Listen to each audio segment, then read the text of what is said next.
వి gold trusted gold buyers తాకట్టులో ఉన్న బంగారాన్ని విడిపించి ఈ రోజు ఉన్న మార్కెట్ ధరకే కొనబడును. మరిన్ని వివరాలకు సంప్రదించండి 77107720.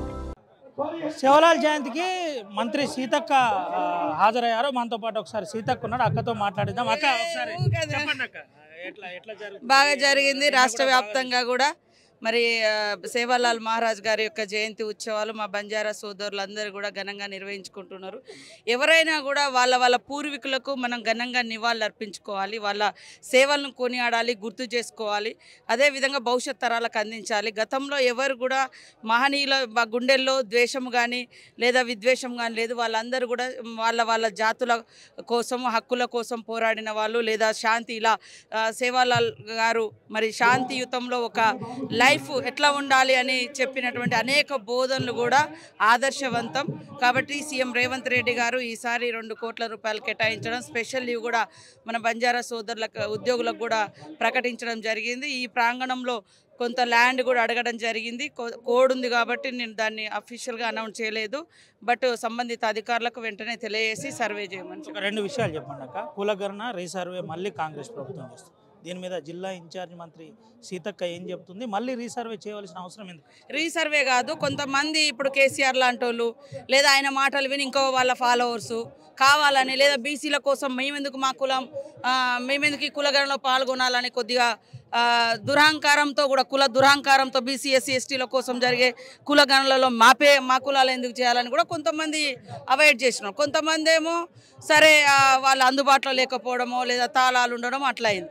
అట్లాంటిదే సర్వే తప్ప మళ్ళీ రీసర్వే లేదు. ప్రభుత్వమే తప్పు చేసింది అందుకనే రీసర్వే చేసిన ప్రచారం లేదు. అది అంతా ఎంత అబద్ధాలు అంటే వాస్తవానికి ఇంత శాస్త్రీయంగా గతంలో ఎప్పుడు జరగలే.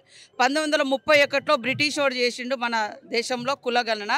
ఆ తర్వాత మళ్ళీ ఇన్ని సంవత్సరాల తర్వాత రాహుల్ గాంధీ గారి నేతృత్వంలో మన రేవంత్ రెడ్డి గారు ఈ రాష్ట్రంలో 10 ఇండ్లను రోజు ఒక ఉద్యోగి, మరి ఎవరిని నమ్మాలి? ఉద్యోగికి, గవర్నమెంట్ ఉద్యోగికి చెప్పిండ్రు. గవర్నమెంట్ ఉద్యోగి తెచ్చిన డాటా తప్పు అంటున్నారంటే వాళ్ళు చేయలేదు, ఈ బీజేపీలు చేయాల్సి వస్తుంది దేశం అంతా. కాబట్టి ఈ 2 వ్యతిరేకిస్తూ ఉన్నాయి. ఉన్నది ఉన్నట్టుగానే అక్కడ రాసుకొచ్చారు. నా సెల్ఫ్ డిక్లరేషన్, నా క్యాస్ట్ నేను తప్పు చెప్పుకోను కదా, అది నేను సంతకం పెట్టి ఇచ్చిన. అంతకంటే ఇంకా వాళ్ళు పోయిన సరే ఏం చేసారు, కులగణన సమగ్ర సర్వే ఒక ఎక్కడ దుబాయ్ నుంచి అక్కడెక్కడ నుంచి పాపం జనాలను రమ్మంటే అందరూ వచ్చారు, చేయించుకున్నారు. ఏమన్నా ఉపయోగపడ్డది? మరి అదన్న వెబ్సైట్లో పెట్టిరా ఈ క్యాస్ట్ ఇంత ఈ క్యాస్ట్ ఇంత లేదు. కాబట్టి ఇంతకంటే ఇంకా లేదు. 3 లక్షల మంది చేసుకోనటువంటి వాళ్ళు ఉన్నారు. వాళ్ళు చేసుకోవడానికి ఇది ఒక ఆప్షన్. ఇది పరిస్థితి. జిల్లా ఇన్ఛార్జ్ మంత్రి సీతక్క మాట్లాడుతూ ప్రధానంగా బీసీ కులగణన అంశంలో మేము పక్కా ప్రణాళికబద్ధంగా ప్రభుత్వ ఉద్యోగులతో పక్కాగా చేశామని చెబుతున్న పరిస్థితి. దీంతో పాటు కొన్ని ముఖ్యమైన అంశాల్లో మళ్ళీ చేయాలి అని కొంతమంది ఆరోపణ చేస్తున్నారు, కేసీఆర్ లాంటి వాళ్ళు. కాబట్టి మళ్ళీ కేటీఆర్ లాంటి వాళ్ళు ఆరోపిస్తున్నారు. అందుకనే మళ్ళీ చేస్తున్నాం, మేము ఎక్కడ తప్పు చేయలేదు, ప్రభుత్వ ఉద్యోగులు చెప్పిన విధంగా పర్ఫెక్ట్గా మేము సర్వే నిర్వహించాం, ఎటువంటి ఇబ్బంది లేదంటారు. మరోపక్క వానికి ప్రస్తుత పరిస్థితిలో జరుగుతున్న అంశాలపై కొంత ఇబ్బందికర పరిస్థితి ఉందని చెప్పే ప్రయత్నం అయితే చేశారు. Vote studio.